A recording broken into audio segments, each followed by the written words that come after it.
The title of this video is a question we've had left in the comments numerous times over the past month, and we've seen it repeatedly asked on several internet forums, along with "Can I get a cracked version of Logic to run on Windows?" at least 5 times a day. Now, we're making no apologies for the clickbait title, and we're all guilty of having used cracked software at some point in our lives, so who are we to shout from the hilltops that you shouldn't do it? But the real question is, why do you feel the need to do it? Please don't click off this video, it's really important and it could make more difference to the quality of your productions than any advice we've ever given. Let's have a brief bit of history. Mark. Before I started working in commercial studios, back in the 1980s, I had a home-based setup that consisted of one 4-track cassette recorder, a handful of SM57s and a spring reverb unit. No compression, only 2-band EQ built into the 4-track, and I bounced down to a stereo cassette which had an awful limiter built in. But listening back to some of those recordings when I first opened my own studio, I thought, how did that sound so good? Well, the answer is because I was young, I was keen, and with my band at the time, I was recording some really great songs. And I spent hours and hours experimenting with mic positioning to get absolutely the best sound I could to tape. After a couple of years, my creativity took a slump and I felt I'd outgrown the system and hankered after some of the wonderful 16-track reel-to-reel recorders I saw advertised in the glossy magazines of the time. I wanted them. On a chance visit with some cash in my pocket to a local music store one Saturday afternoon, I saw a second-hand 12-track Akai machine that I'd read about with lust in Sound on Sound. It was big, it was heavy, and the shop wanted rid of it, so we did a deal. I'm sure glad we got rid of that piece of shit. Despite it being vastly superior to my 4-track in every way, both sonically and offering 3 times the track count, everything I initially recorded on that machine was utter crap. Why? Well, I thought at the time it was because I now owned a semi-pro machine, so I needed more compressors, new mics, silky Lexicon reverb units that were coming out. So I bought them, and everything I recorded was crap. And I realised many years later I'd gone gear blind. My new recordings on this kit were crap because what I was writing was crap and what I was performing was crap. I was using a drum machine instead of a drummer, sequenced bass lines instead of a bass player because it was sonically better and because everyone else was doing it. I was putting less effort into the raw song, much less effort into the music, and then trying to embellish it and fix it with endless overdubs and unnecessary percussion parts. I'd run out of ideas. My songs were shit. I was using the new kit to try and polish the proverbial turd. Now that we're getting more subscribers, comments and emails from you guys and girls, we see these same problems hundreds of times a day. But with today's technology, we're being sold a plugin for everything, and many of you are looking to plugins for an answer and not addressing the real issues. A lot of you, and we sometimes fall foul of this as well, are producing music from a technical perspective and not an emotional one. Just read through the comments section on our Audient ID14 versus SSL2 video. Which one's got the best mic preamps? Which one should I buy? Which one's got the best mic preamps? But which one should I buy? The answer is, it doesn't f***ing matter. They're both great sounding interfaces with 2 great mic preamps. Just pick one, buy it and start making music. And if that music is crap, don't look to get a better interface or more plugins. It'll still be crap, just with more plugins on it. Let's briefly talk about the cracked plugin mindset. I always use cracked software for whatever personal hobby I don't make money off.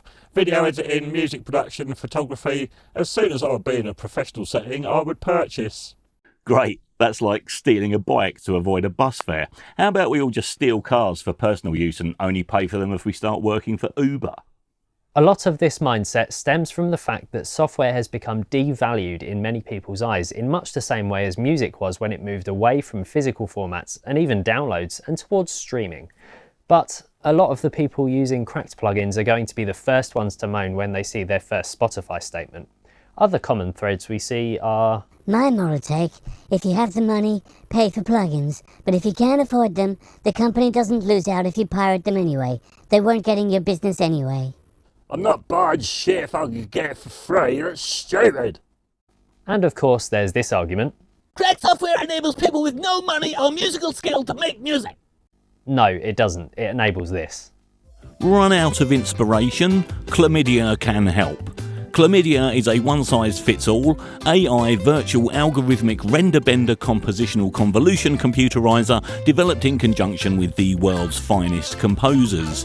Simply select the genre you wish to work in from the drop-down menu, play something in and let it do the rest. Let's see it in action. Maybe you're composing music for film or television. Simply select the genre, stab in some notes with your stubby little fingers, and Chlamydia will automatically scan every piece of music ever written in the selected genre, and using the highfalutin algorithmic processor will compose a piece just for you, copyright free.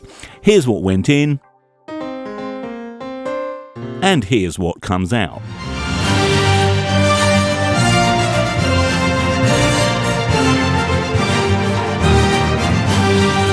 Chlamydia. It's damn catchy. Want to produce hip-hop? No need to rip a backing track from YouTube. Tap a rough groove into Chlamydia and here's what comes out. Chlamydia. It's damn catchy. Make sure you catch it today at chlamydia.com. Only currently available as a VSTI. If you need that to make music, then the software is making the music for you. But this video isn't just about us moaning about the morality of hunting down pirated software.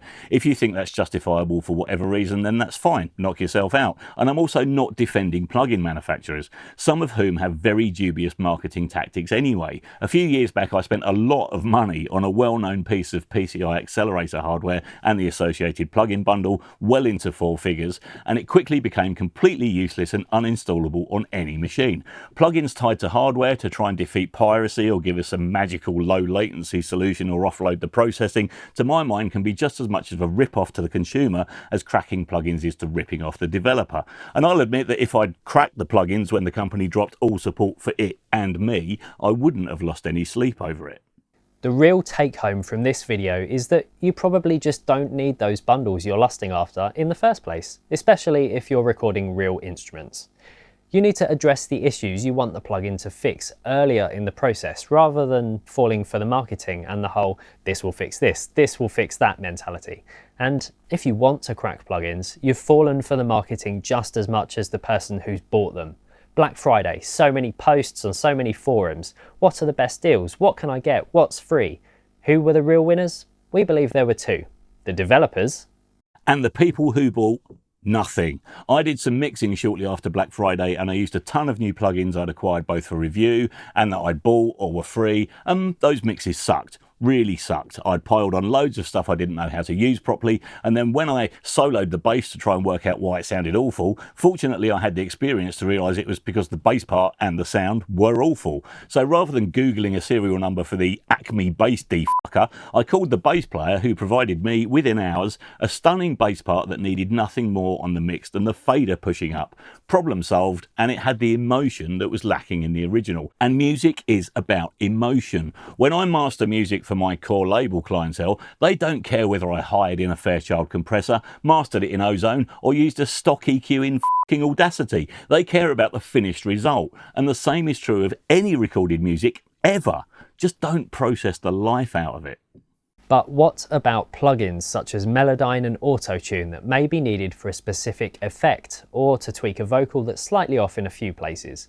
Cracking probably isn't going to help you there, and buying them might not either. All these tools require time and effort to get to know, to get the best out of, and that time could well be better spent improving your vocal ability or sending out to a dedicated service such as Invisible Edits, who really know how to get the best out of this software and your vocal. Because not only have they invested in the tools, but they've also invested time into learning how to use them properly. If your latest lust after plugin is a must-have analog hardware emulation, then, well, let's ask someone with plenty of experience with that hardware. What are the 2 big advantages the developers sold us in the early days of plugins that model classic hardware over the hardware they model? Well, one is recall and the other is multiple instances. You can have an 1176 on every channel. 2 if you want, but therein lies the problem. Is that an advantage? I have never been in a studio at any point in my life that had 24 1176s in the rack. They had half a dozen at most, and you used them where you really thought you needed them, and you planned the session around the equipment you had, just as I did with my 4-track. Now there's a huge market for plugins that model classic studio hardware because many people believe that the music of the 60s and 70s sounded so much better than the music of today. But did it? Just listen to any of Mark Spike Stent's mixes. I've heard music recorded yesterday that blows anything recorded in the glory days out of the water, and at no point do I find myself asking what plug-in chain they used on the snare. It's about the emotion. Stevie Wonder is one of the first revolutionaries to use the recording studio as an instrument. But what if he hadn't? Whilst it's true that a lot of the gear he had at his disposal facilitated those recordings and even inspired them, many songs from those classic 70s albums would still be incredible songs if he walked through the door right now, sat down behind any keyboard in here and just played and sung them. The songs aren't as good as they are because of the gear he used in the studio. The songs are as good as they are because they're great songs and the man's a genius. So, to summarise, despite having done it ourselves in the past, we don't think that there's ever an excuse to use cracked plugins or pirated software, but not in defence of the developers, but because you, and us, should try and become a little bit sceptical of the marketing and the hype. If you've got an Apple M1, you can make some great music using nothing more than the included copy of GarageBand and then move up to those extra features Logic Pro gives you when your abilities and budget allow. But before you do that, consider whether you really need to do that. Is it because you really do need those extra features? Or is it because, as with Mark in the 80s, your music's a bit crap and you're trying to find an easy software or hardware-based solution to de-crap it? Think what would be the best investment in time. Downloading every plugin under the sun, most of which you'll never know how to use properly, or improving the music you're actually trying to make in the first place.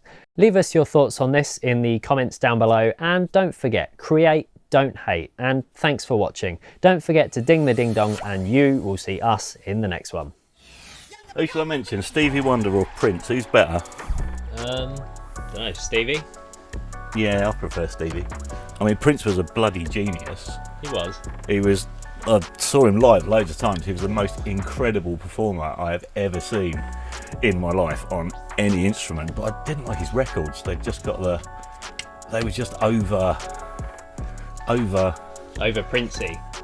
Yeah, they were just too perfect. He'd taken all the imperfections out, and Stevie Wonder didn't do that. You'd got all the little stuff with it. But I saw Prince live years ago, doing a big tour with Candy Dulfer on sax and Maceo Parker and all the kind of heroes, Sheila E., everyone. Right. And they released it on DVD, and I was like, oh wow, oh my god. So I rushed out and bought the DVD when it came out, and he'd added loads of this incredible band, incredible performance. He'd added loads of synth parts over the whole thing, and there was this really annoying clap on every fourth beat, like really loud, like that, right the way through the whole thing. And I was like, oh my god, it's like he'd done it to piss me off.